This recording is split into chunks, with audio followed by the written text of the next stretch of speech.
j'espère que vous allez bien. Nous sommes aujourd'hui le mardi combien? Mardi 12 août 2025 et j'ouvre donc un nouveau chapitre. Alors hier, j'ai repris le boulot après 2 semaines de vacances. Bon, c'était compliqué, mais c'était moins pire que ce que je pensais. Je suis moins fatiguée au retour de mes 2 semaines de vacances que d'habitude je prends 3 semaines et c'est vrai que quand je prends 3 semaines et que je reviens au boulot, mais c'est terrible. C'est terrible. Réfléchir, faire un effort intellectuel, rester assise toute la journée devant un bureau, c'est très très dur et je mets au moins 4-5 jours avant de redémarrer la machine. Et là, après 2 semaines, mais c'était plus facile. Au bout de quelques heures, j'avais retrouvé tous mes repères, tous mes réflexes. Euh, C'était beaucoup plus facile de redémarrer la machine qu'après 3 semaines. Mais bon, de toute façon, il faut bien retourner bosser pour repartir. D'ailleurs, je vais bientôt repartir. Là, j'ai 3 semaines encore de boulot. Et ensuite, je change de boîte. Entre les deux, je vous fais le signe ici, mais personne ne voit. Entre les deux, j'ai une semaine de battement entre les deux contrats. Et, euh, et je repartirai quelques jours cette semaine. Je vais repartir me reposer à la mer. J'espère qu'il y aura du soleil. Et puis, du coup, je pourrai arriver reposée et d'humeur battante dans mon nouveau boulot. Bon là il est 22h16, je suis posée sur mon canapé, j'ai fait ma petite tisane. Je sais même pas ce que c'est. La tisane nuit orangée. Voilà, la tisanière bio. Bon. Et oui parce que j'adore me faire des petites tisanes le soir avant de dormir. C'est mon petit rituel bien-être. Cela dit, les tisanes nuit calme, machin, la nuit n'est pas vraiment calme parce que obligatoirement on se lève au milieu de la nuit pour aller faire pipi. Voilà, ça c'était l'instant glamour du jour, mais nuit calme n'est pas si nuit calme que ça. Et je vais certainement me lever pour aller faire pipi avec cette petite tisane. Et à la vôtre. Bon allez, trêve de blabla, je voulais juste vous parler lecture. Alors, j'ai terminé cette brique. Je suis arrivée à bout de Cartel 1011 de Mathias Copping chez Flammarion. C'était long. C'était long, il fait 620, je sais plus quoi, 622, 623 pages. C'est quand même un beau bébé. Alors, pour rappel, on est au Mexique et on assiste à la naissance d'un cartel mexicain qui s'appelle le Cartel 1011, qui est nouveau sur le marché, qui fait de la drogue, mais pas que. Et en fait, il n'y a pas d'histoire dans ce livre. Chaque chapitre suit un personnage. Il y a une petite histoire qui est associée à ce personnage et une petite histoire, plus une petite histoire, plus une petite histoire. Ça fait tout un réseau, un peu comme une toile d'araignée, euh, qui va nous permettre de comprendre aussi tout le réseau sur lequel s'étend cette mafia, ce cartel. Alors c'est assez énorme parce que il y a la drogue à la base, mais il y a en fait euh,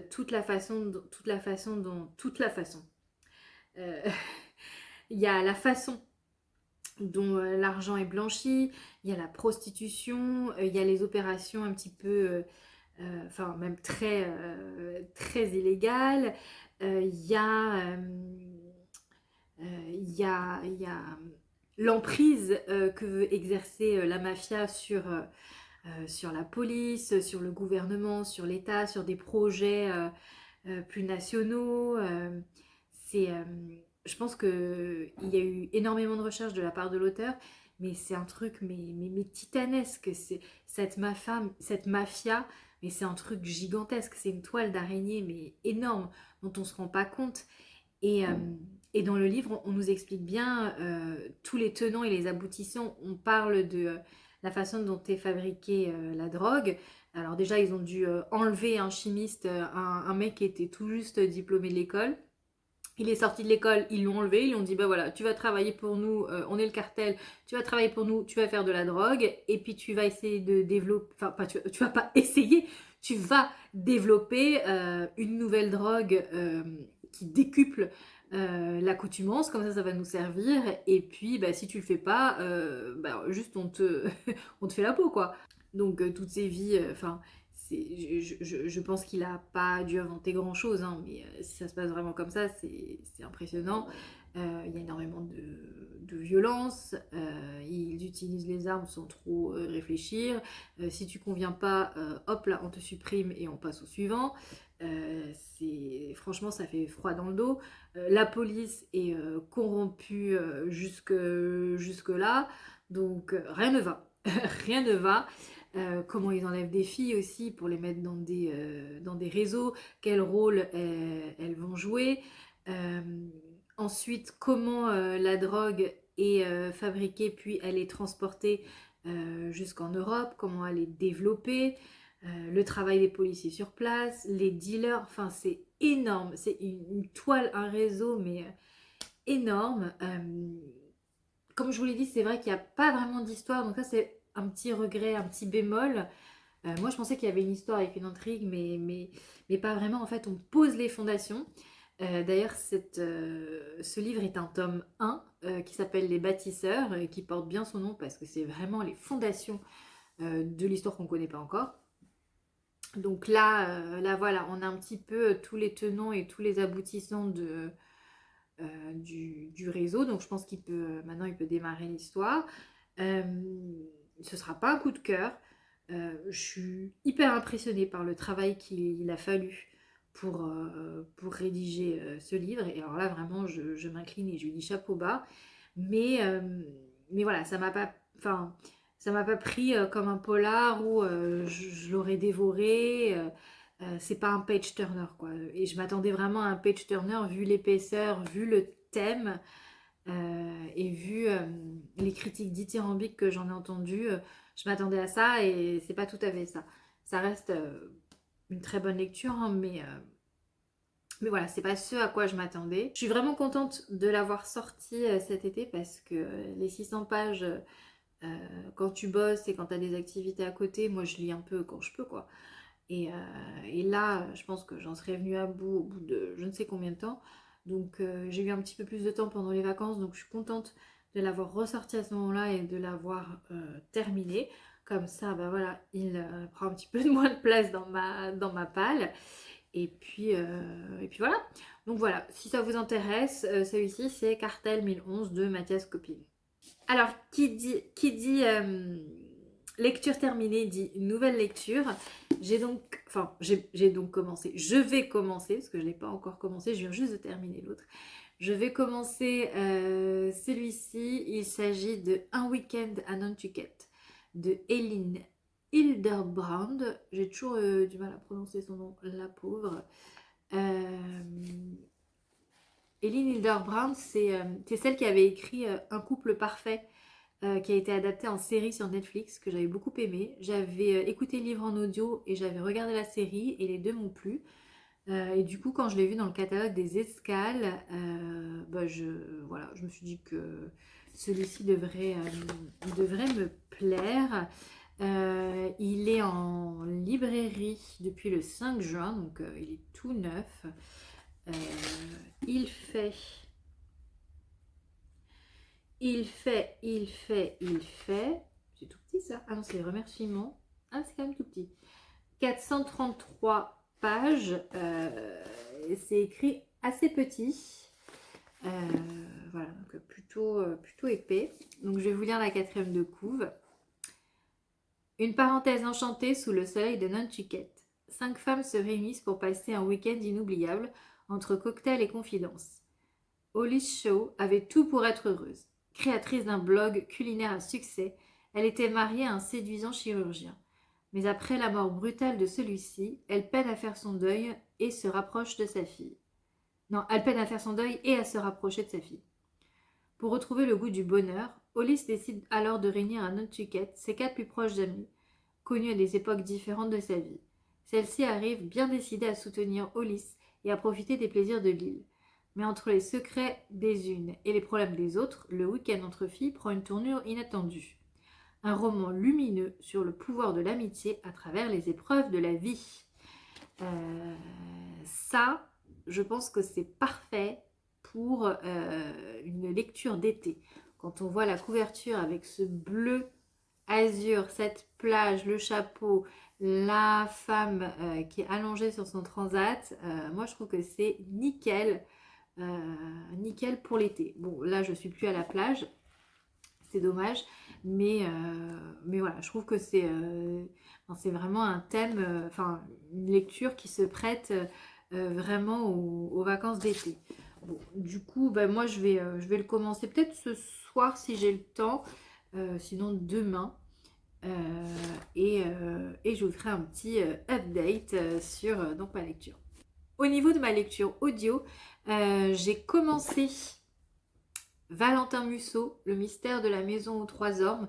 Moi je l'écoute en audio, mais là je l'ai en version papier chez Pocket. En audio, je crois qu'il fait 9 heures si je ne me trompe pas. Et en poche, il fait... Ah, c'est le même. D'accord, il n'y a pas de remerciement. 424 pages. J'avais rencontré Valentin Musso il y a quelques mois lors d'une rencontre organisée par les éditions Pocket, justement pour la sortie de celui-ci en poche. Et il m'avait donné bien envie quand il a parlé de ses livres.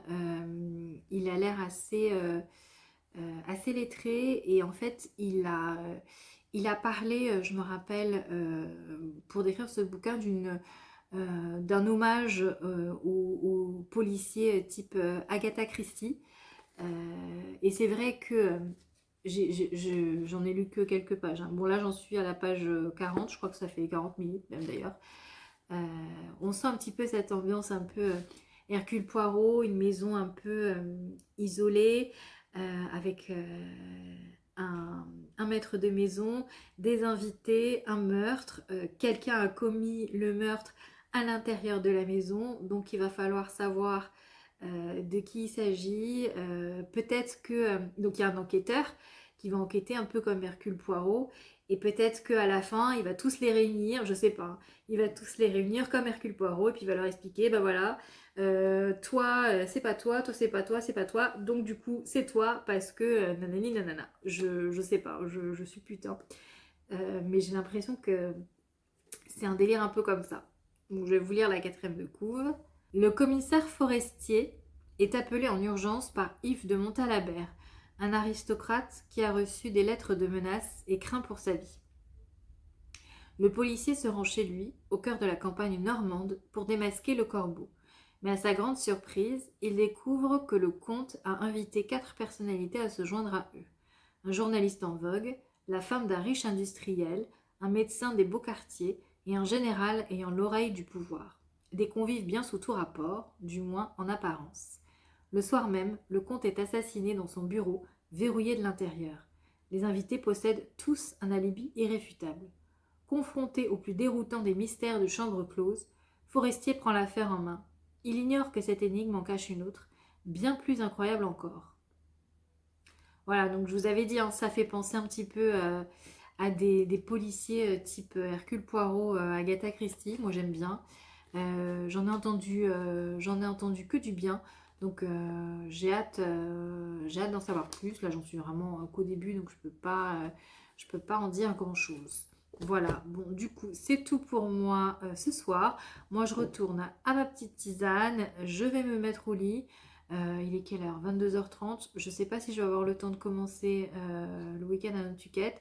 Sinon j'écouterai Le mystère de la maison aux 3 ormes. En général j'écoute les audios avant de dormir. En fait c'est le principe du raconteur d'histoire. Moi quand on me raconte une histoire ça me fait dormir et du coup ça m'aide à dormir.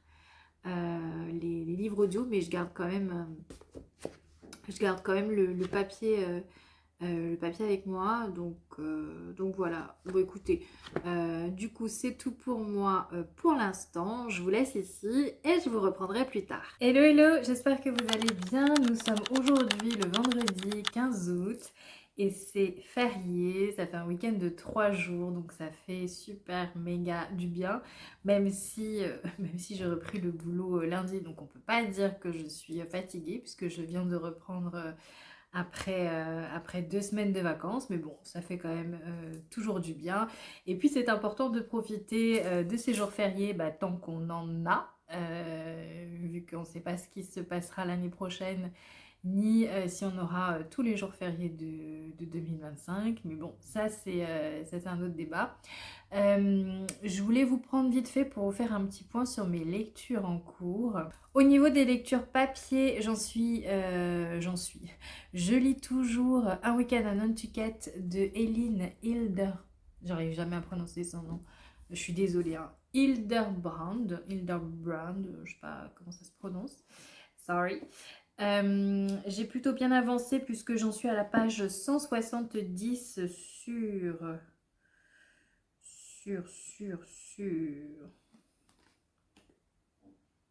433. Donc je vais profiter justement de ce long week-end pour essayer de bien avancer dans ce livre. Pour l'instant, j'aime beaucoup. Alors, je suis pas spécialement une lectrice saisonnière. J'aime bien de temps en temps allier mes lectures avec la saison, mais pas, enfin, c'est pas spécialement un but pour moi. Et celui-là, c'est vrai qu'il se prête tout à fait à l'été, déjà de par la couverture. Quand on voit ça, on n'a qu'une envie, c'est d'aller sur la plage et de le bouquiner. Et puis du thème aussi. Moi, je trouve que c'est vraiment pas mal pour l'été et pour les vacances. Alors, on parle dedans, on parle. L'histoire, c'est quoi? C'est l'histoire de Hollis, qui est une mère de famille. Elle est quinquagénaire. En fait, elle était mère au foyer. Son mari est un brillant chirurgien et elle a une fille d'une vingtaine d'années. Et au moment du Covid, Hollis, elle travaille pas et elle se lance dans un blog de cuisine. Et en fait, ça marche très très très très très bien parce qu'elle cartonne avec son blog de cuisine. Elle développe ses réseaux sociaux, etc.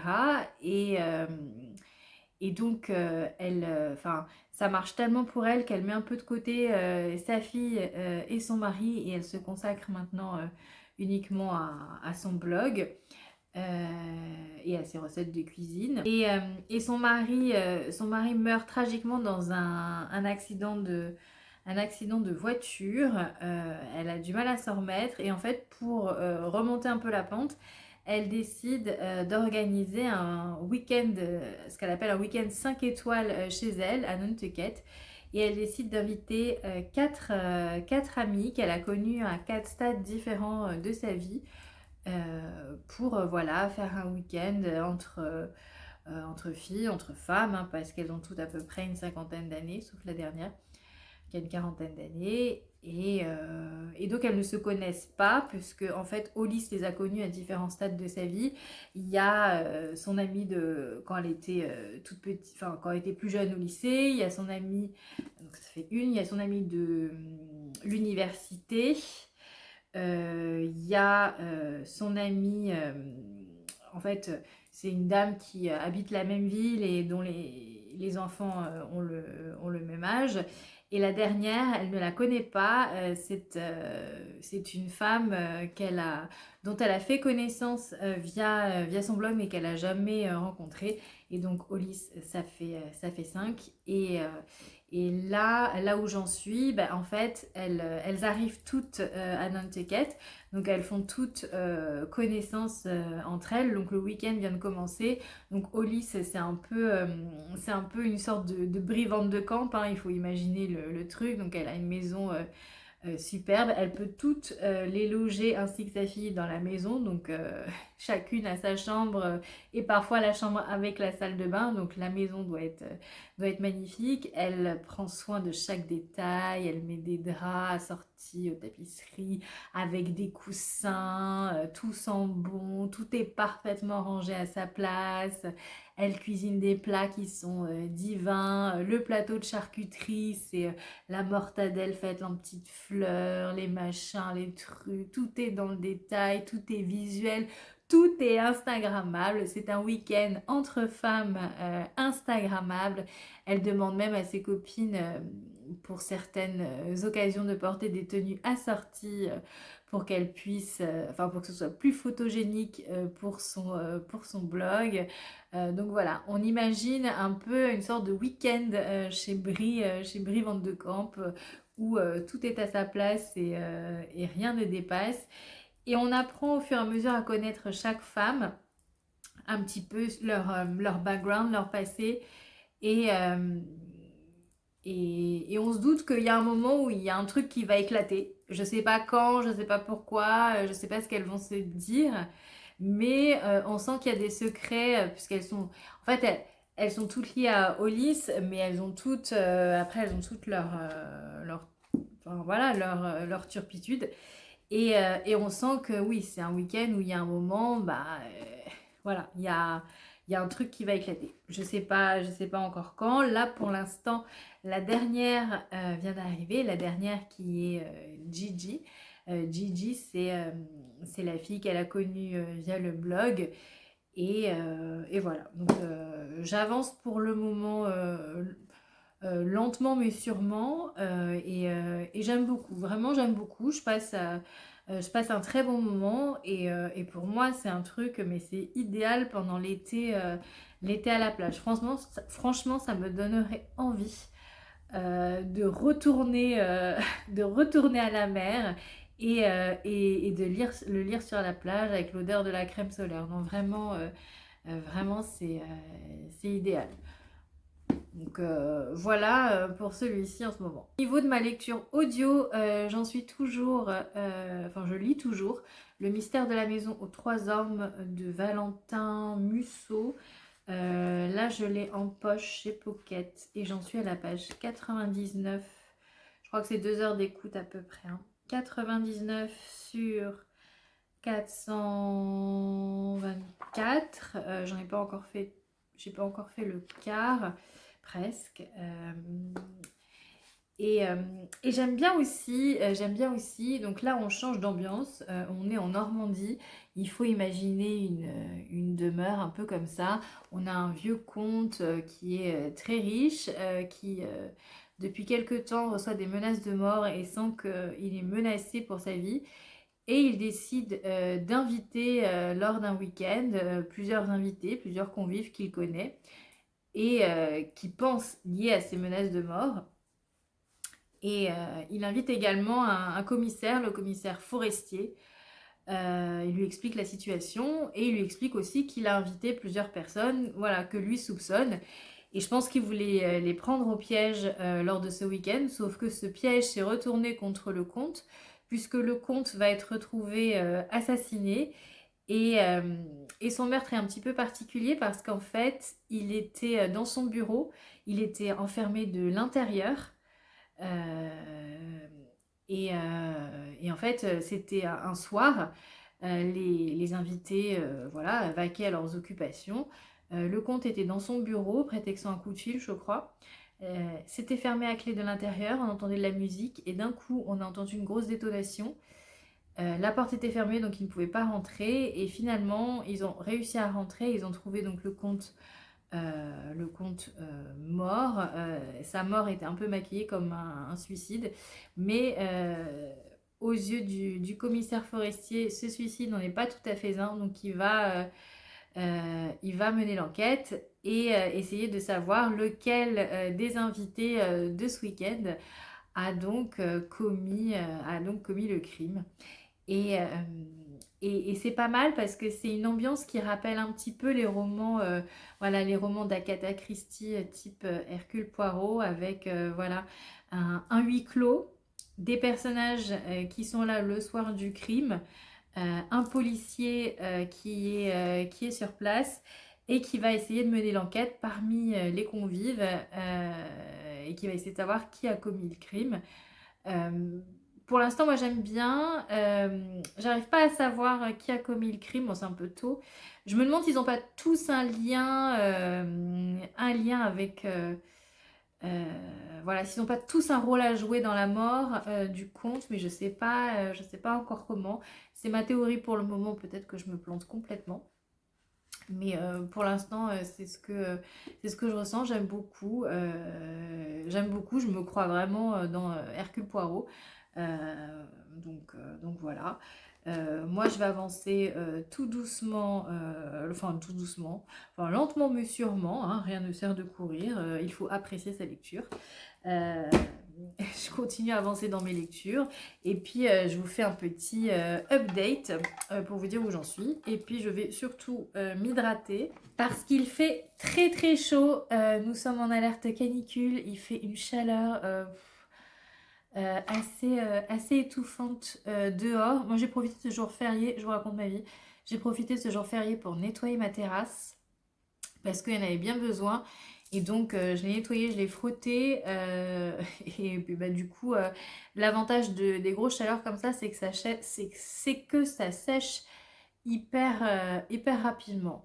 Bon, voilà, c'est tout ce que j'ai à vous dire aujourd'hui. Je vous laisse ici et je vous reprendrai plus tard.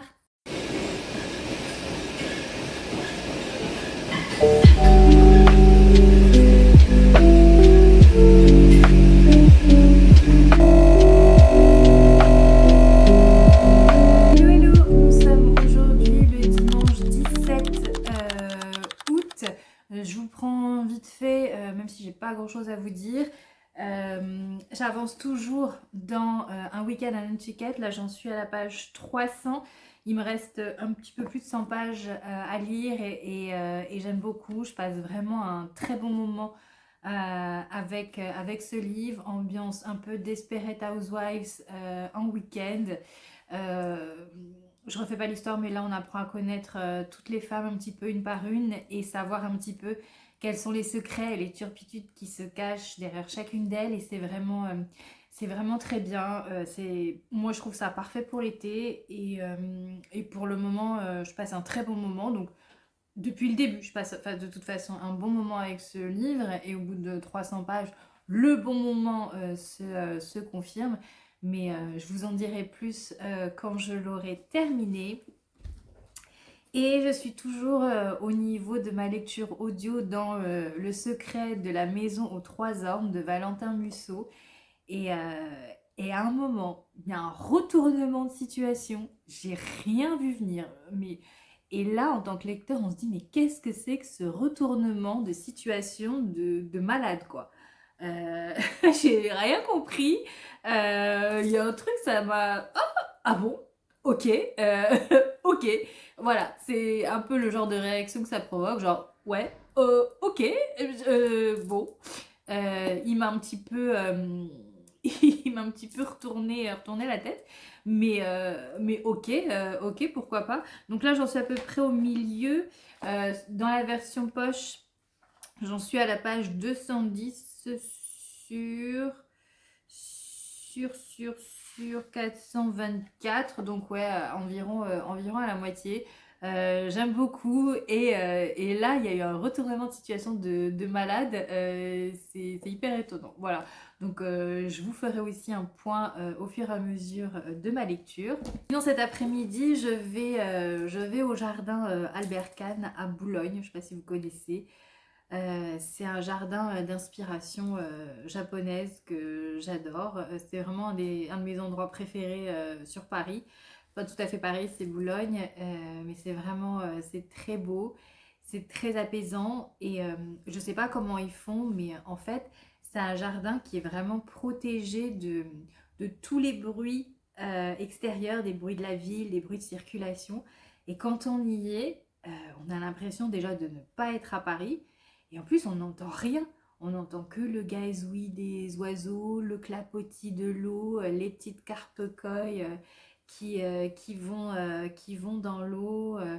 Et c'est super grand, ça n'a pas l'air comme ça, mais c'est super grand.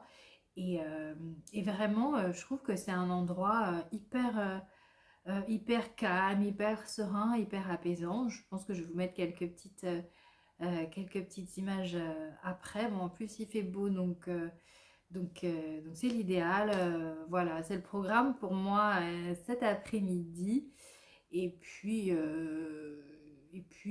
voilà. Du coup, je vous laisse ici et je vous reprendrai plus tard.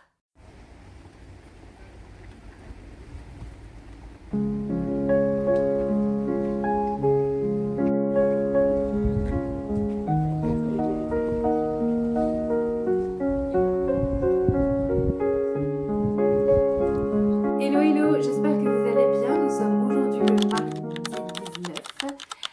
19 août. Je suis aujourd'hui en télétravail. Je vous prends juste avant de bosser. Je me suis fait un petit thé. Hop, voilà, on picole. Je voulais juste vous prendre pour vous dire que j'ai terminé la lecture de... comment ça s'appelle Un week-end à Nantucket. Un week-end à Nantucket, j'ai adoré. J'ai adoré ce livre. Vraiment, c'était une très très bonne lecture. Est-ce que je refais l'histoire? Nous sommes donc à Nantucket. C'est un week-end.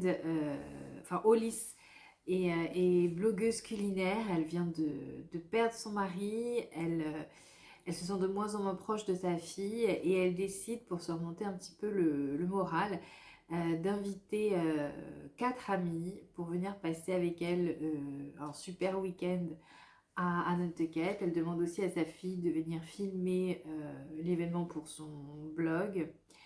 Et, euh, et en fait, ce week-end où elle avait tout prévu, eh bien, il va prendre des tournures assez inattendues pour les unes et pour les autres. Il va permettre de révéler certaines choses chez les unes ou les autres, de prendre conscience d'autres choses et de vraiment de faire ce travail d'introspection sur qui elles sont, ce qu'elles veulent dans la vie, où elles veulent aller, ce à quoi elles aspirent, ce que représente l'amitié aussi. C'est un beau roman sur l'amitié, la sororité, la relation mère-fille, et c'était vraiment très très bien. C'est plutôt, le ton est plutôt léger, franchement c'est pas prise de tête, euh, mais c'est léger dans le bon sens, hein. Vraiment ça se lit tout seul. Moi je trouve que c'est vraiment le genre de lecture idéal pour l'été, déjà rien que par la couverture. Honnêtement, on a envie de plonger dans le décor et de s'asseoir à côté de cette femme et aussi de profiter de notre lecture face à l'immensité bleue de la mer ou de l'océan. Euh, Moi, je trouve que c'est, enfin vraiment, je vous le conseille fois mille. Si vous êtes lectrice ou lecteur saisonnier ou saisonnière, je vous conseille celui-là pendant l'été. Moi, je ne le suis pas spécialement, hein. J'aurais pu lire ça en décembre, ça ne m'aurait pas dérangé plus que ça. Mais voilà, si vous aimez lire avec les saisons, ça pour l'été, c'est génial.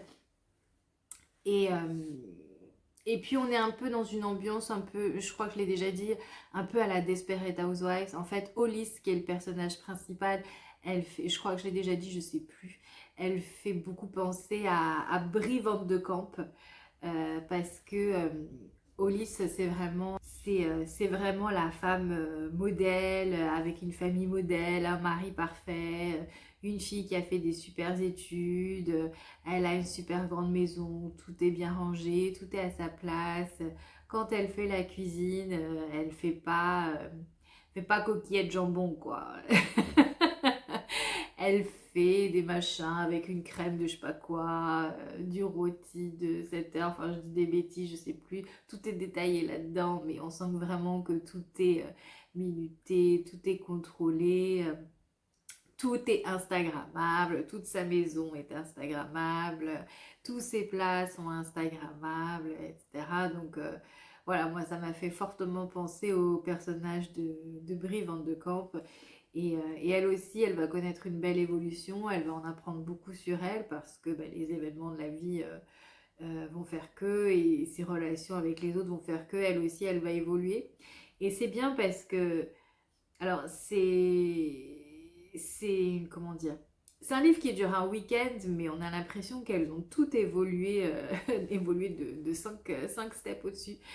Et, euh, et non, voilà, rien de plus à ajouter. Moi, j'ai passé un excellent moment.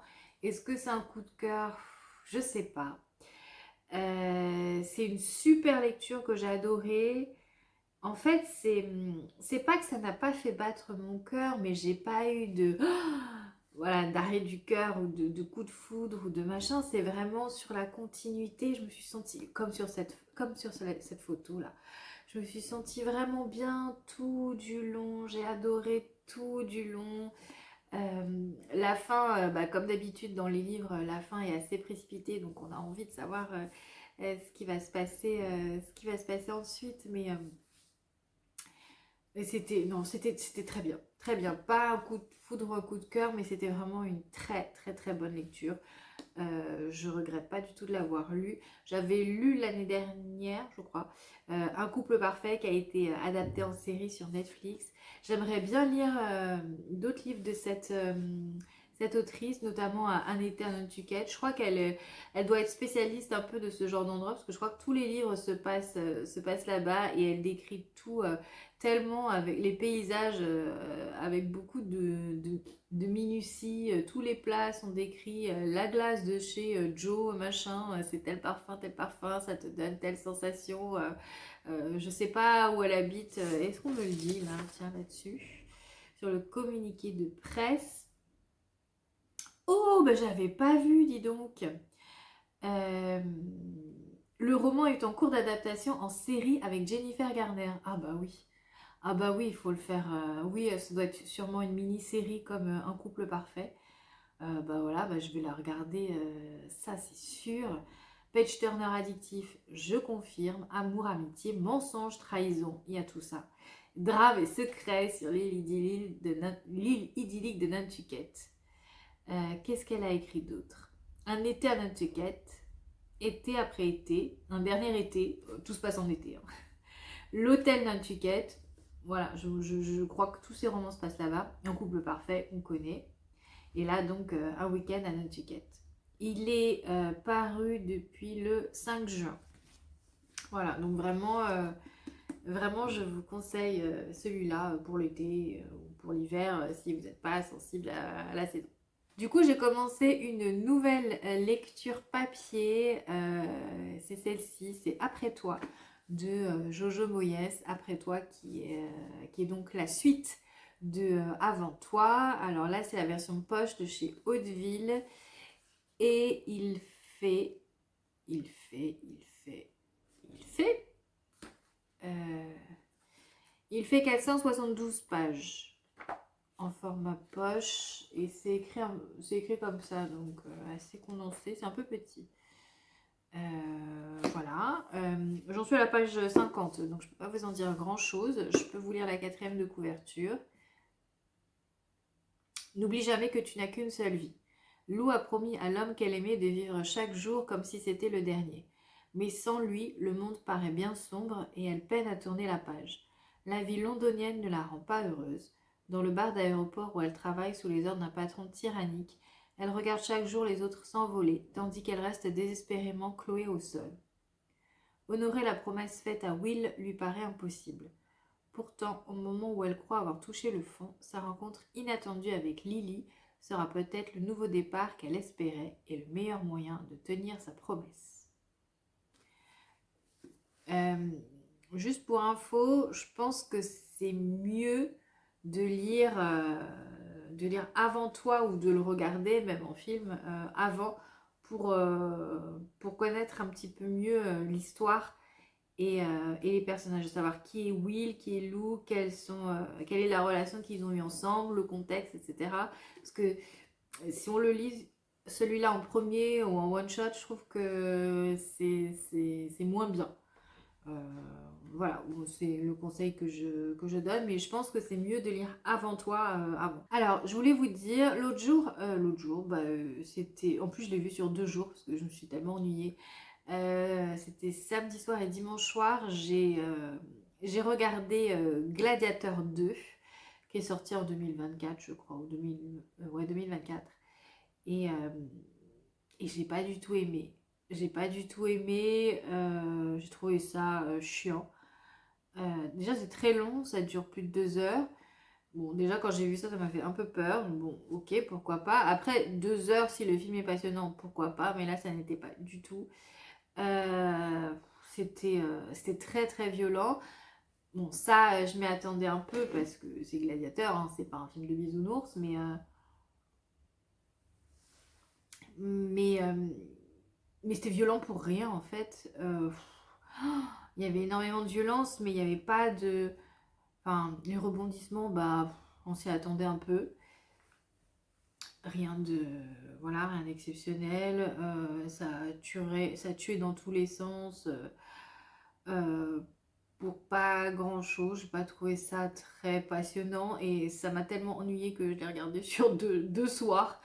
J'ai fait un premier soir, je sais plus, j'ai regardé un peu plus d'1 heure. Et j'ai abandonné. Enfin, j'ai abandonné et j'ai repris un autre soir. Donc, bon, j'ai quand même perdu 2 soirs de ma vie à le regarder. Je voulais quand même aller jusqu'au bout, mais j'ai pas du tout aimé. J'ai pas du tout aimé. Le premier, j'avais adoré. Je l'avais vu au cinéma. C'était encore plus fantastique. Alors, par contre, si dans le 2 il y a de très belles images, très beaux effets. Par contre, à un moment, alors, c'est les Jeux du cirque à Rome. Et ils ont rempli les arènes de Rome avec de l'eau. Il y a des galères qui flottent sur l'eau. Enfin, je sais pas si c'est très réaliste. J'étais pas là à l'époque, donc je ne peux pas témoigner. Mais je suis pas sûre que à l'époque, ils aient rempli les arènes de Rome avec de l'eau.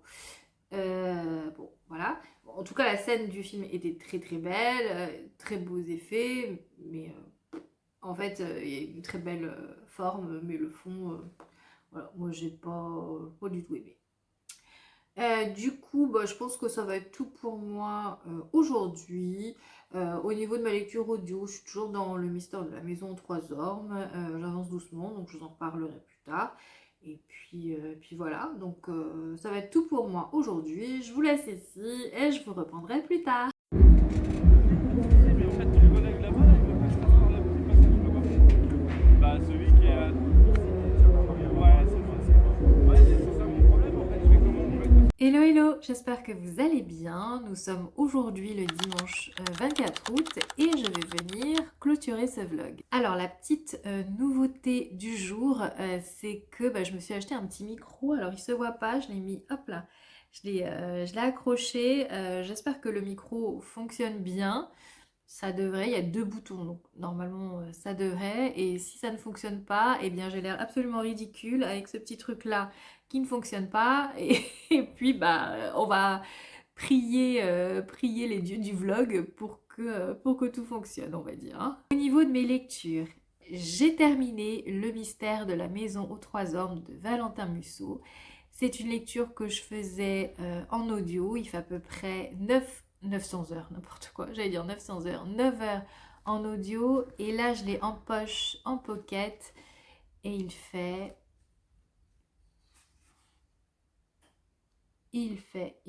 424 pages. Alors, c'est une histoire qui est séparée en 3 parties. Donc, c'est 3 parties distinctes, mais c'est une même histoire avec plusieurs aspects, on va dire. Et je vous en ai déjà reparlé, mais à la fin de la première partie, il y a un retournement de situation qu'on voit absolument pas venir et qui est vraiment génial. J'ai trouvé ça assez brillant d'avoir pensé le roman comme ça. C'est vraiment super. Le style de l'auteur, j'adore. C'est hyper fluide. C'est à la fois assez soutenu, mais hyper accessible. Euh, on sent vraiment, mais je crois que je l'ai déjà dit, on sent vraiment qu'il souhaite s'aligner qu'il souhaite entrer dans la lignée des romans Hercule Poirot, Agatha Christie, les enquêtes de Simon, Sherlock Holmes, etc. C'est vraiment ce genre d'ambiance-là. Et j'aime beaucoup, j'ai beaucoup aimé ce roman. C'est mon premier de l'auteur, je pense pas que ce soit le dernier. J'ai reçu également enfin, il a été édité aux éditions Julliard et ça s'appelle Venir demain, je crois, quelque chose comme ça, qui est son dernier, une sorte de polar écologique si je me trompe pas. Et, euh, et je pense que je le lirai aussi parce que celui-là m'a vraiment convaincue de lire les autres. Et je pense que ça va être un auteur que je vais suivre à l'avenir avec plaisir. Est-ce que c'était un coup de cœur? Non, mais c'était une très bonne lecture. Moi, j'ai passé un très très bon moment. Et puis voilà. Au niveau de ma lecture papier, je suis toujours dans Après toi de Jojo Moyes. J'en suis à la page 328 sur 472. Donc je l'ai plutôt bien avancé. Il me reste ça à lire. Je suis pas sûre que je le terminerai aujourd'hui, euh, mais ça me saurait tarder. Euh, c'est délicat en fait de parler de l'histoire si vous ne connaissez pas avant toi, donc parce que ça spoil tout. Donc si vous n'avez pas lu ou vu le film avant toi et que vous avez envie de le découvrir, n'écoutez pas ce qui va suivre. Ne faites pas attention à ce que je raconte. Vous passez, parce que je vais tout spoiler, donc vous passez et vous m'écoutez pas. Euh, donc dans Après toi, qui est donc un tome 2, on va retrouver Louisa. Après la mort de Will, elle va tenter de se reconstruire et de se reprendre en main parce qu'elle est, et c'est normal, dévastée par le deuil de Will. Elle prend un appartement dans le centre de Londres. Elle trouve un boulot de serveuse dans un bar d'aéroport. Sauf qu'elle n'arrive pas du tout à se reprendre en main, elle meuble pas son appart, elle mange n'importe quoi, elle s'habille n'importe comment, elle est en dépression, une espèce d'apathie totale. Son boulot ne lui plaît pas du tout, son patron est tyrannique, elle ne sort pas, elle n'a pas d'amis, elle voit personne. Et elle passe ses journées enfermée à penser à Will. Et, et un jour, elle va avoir un accident. Et cet accident va un petit peu l'obliger à se reprendre en main. Et deuxième coup du sort, elle va faire la connaissance d'un personnage qui s'appelle Lily. Et je peux pas dire qui est Lily parce que là sinon je spoil le roman, donc je vous dis rien. Euh, et cette rencontre avec Lily, ça va être un vrai choc pour Louisa et un tel choc que ça va l'obliger un petit peu à sortir de sa coquille et voilà, à se remettre en route, à se reprendre en main et à se remettre sur les rails en fait. Est-ce que je passe un mauvais moment? Non, mais par contre c'est long. C'est très très lent, c'est très très lent. Les personnages m'énervent. Louisa, elle m'énerve. Lily, elle m'énerve. J'ai envie de prendre l'une, l'autre et de les taper l'une contre l'autre pour dire non mais secoue-toi un peu ma grande. Maintenant c'est bon, on avance. Euh, Elles évoluent, mais c'est très très lent. Là, ça commence à devenir intéressant, mais au bout de plus de 300 pages. Euh, donc c'est long. Euh, on commence à comprendre un petit peu le pourquoi du comment, et voilà, mais enfin, c'est venu très très tard. Ça s'étire vraiment en longueur. Il y avait, je pense, une bonne centaine de pages qu'on pouvait retirer. Voilà. Après, bon, là, ça commence à être intéressant. Je passe un bon moment. On verra comment se terminera le roman. Oui, je vous l'ai déjà dit, je pense pas que j'arriverai à le terminer aujourd'hui. Peut-être demain. Hmm, Peut-être demain. Je ne sais pas. Mais voilà, c'est pas mal, mais ça m'emballe pas plus que ça. Et j'avais vu un petit peu les critiques sur ce tome 2. Et j'avais vu que c'était, voilà, que ça avait moins plu aux gens que le premier. Et c'est effectivement mon cas aussi. Ça me plaît moins que le premier. C'est pas horrible, mais bon. C'est pas... voilà, je pensais vraiment que j'allais sortir les mouchoirs. Bon, pour l'instant, je les ai pas du tout sortis. Pour l'instant, je suis plutôt sur les nerfs. Euh, mais bon, peut-être à la fin, il va se passer un truc qui fait que... Je sais pas s'il y a un tome 3. Est-ce que... Ah bah oui, après tout. Ah bah oui, après tout. Ok. Donc effectivement, il y a un tome 3. Donc on verra si je lirai le tome 3 ou pas. Ah, mais j'allais oublier. J'allais oublier. Et j'allais conclure ce vlog sans avoir dit un petit mot de ce que j'ai fait hier. Hier, je suis partie à Rock en Seine. Je ne sais pas si vous connaissez. C'est un festival de concerts qu'il y a tous les ans au parc de Saint-Cloud, pas très loin de chez moi. Et moi, c'était mon premier, j'avais jamais été.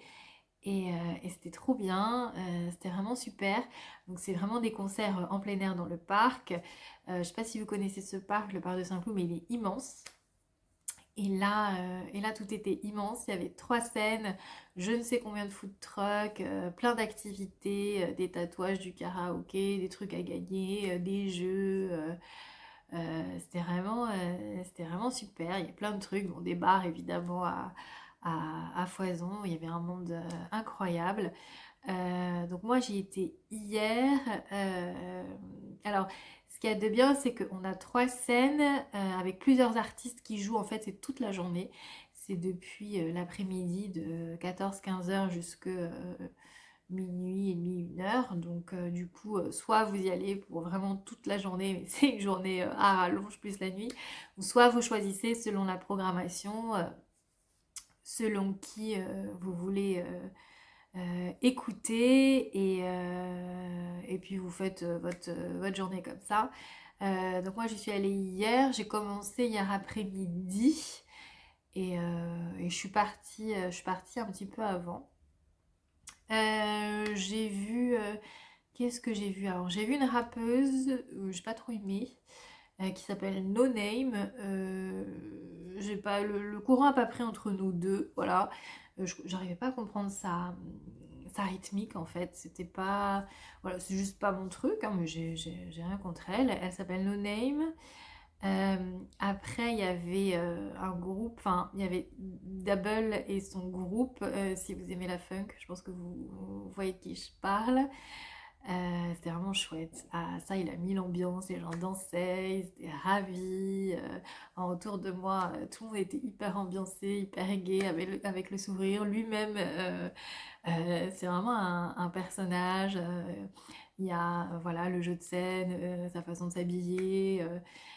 Puis même tout le band qu'il y a derrière. Donc franchement, c'était top. Transmet beaucoup de joie et on voyait qu'il était vraiment content d'être là. Et les gens aussi étaient ravis. Donc ça, c'était très cool.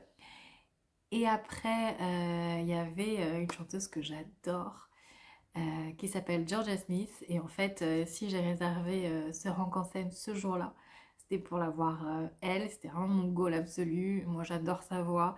Elle a une voix très soul américaine que j'adore. J'adore ses chansons. Bon, bref, je suis fan. Et donc, elle, c'était une des têtes d'affiche de ce jour-là.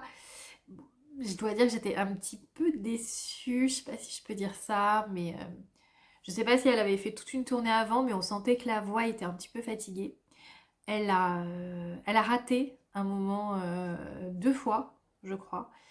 Euh, et puis on sentait que ça poussait pas ou qu'elle s'essoufflait et que elle n'arrivait pas à monter et c'était pas, voilà, ça sortait pas. D'ailleurs, elle a passé son temps entre les chansons à boire, je sais pas, de l'eau ou une tisane ou je sais pas ce que c'était. Donc, je pense qu'il y avait des problèmes de voix. Je pense que la voix était fatiguée. Donc, je peux pas lui en vouloir. Peut-être qu'il y avait une grosse tournée avant et voilà, peut-être que sa voix, sa voix s'épuisait un petit peu. Mais du coup, c'était dommage pour nous, parce que, en tout cas, moi, je l'ai senti. Mais bon, ça m'empêche pas d'adorer ses chansons et on entendait quand même sa voix. Hein. C'était pas, C'est pas comme si c'était pas elle qui chantait, mais 2-3 fois au refrain, bah, elle chantait plus et c'était les chœurs qui chantaient à sa place. Bon, voilà, donc voilà, j'étais un petit poil déçue. On entend quand même sa voix, elle est quand même belle, mais voilà. J'ai eu l'impression qu'il y a des petits problèmes. Peut-être que c'est moi qui entendais mal et que c'était pas du tout ça, mais en tout cas, c'est l'impression que ça me donnait. Et après Georgia Smith, il y avait Justice, mais je suis pas restée parce que c'est pas ma cam. Voilà, c'est pas mon truc. Donc je suis partie et je me suis dit que comme ça ferait moins de monde dans les transports quand tu pars un petit peu avant. Et en plus, il faisait hyper froid. En fait, il faisait très très chaud la journée et très froid le soir. Et moi, je me suis plutôt habillée en mode journée avec un short et des manches courtes. Et j'avais froid, je crevais de froid. Donc, j'ai préféré partir avant voilà, de retomber malade. J'étais déjà malade en juillet, j'avais pas envie de retomber malade encore. Du coup, voilà, je suis partie avant la fin, mais c'était vraiment super. C'est à refaire et selon la programmation, je le referai certainement l'année prochaine. Voilà, sur ce, là j'ai terminé. Je vais donc clôturer ce vlog. J'espère qu'il vous aura plu. J'espère que vous aurez pu piocher quelques idées lecture. N'hésitez pas à me dire en commentaire si vous avez lu des livres que j'ai présentés ou ce que vous lisez en ce moment, ou si vous avez envie de me laisser un petit mot gentil, et ben ça fait toujours, toujours plaisir. Donc sur ce, je vous laisse ici, je vous souhaite de faire de très bonnes lectures, prenez bien soin de vous et je vous dis à bientôt, bisous!